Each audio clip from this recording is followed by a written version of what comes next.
আজি মাংস কেপচিকামেৰে বনাব লাগিব। কেপচিকাম, পিঁয়াজ, আদা, নহৰু, আলু এই আটাইখিনি ঠিক ঠাক কৰি লওঁ। মছলা ৰেডি হৈয়ে আছে আৰু মাংস ইফালে মেৰিনেট কৰি থৈ দিয়া আছে।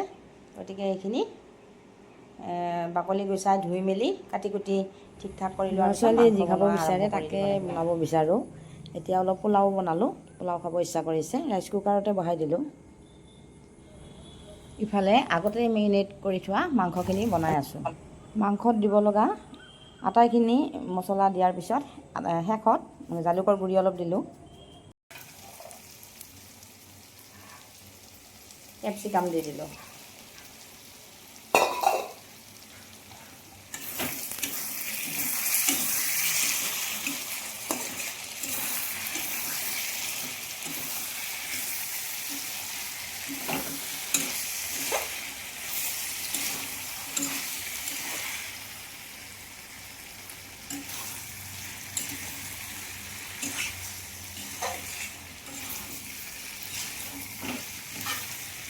ইয়াত অকণমান পানী আৰু ঢাকন এখন দিব লাগিব।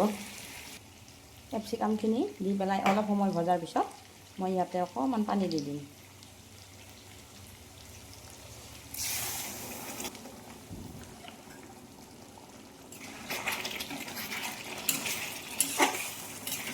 এইখিনি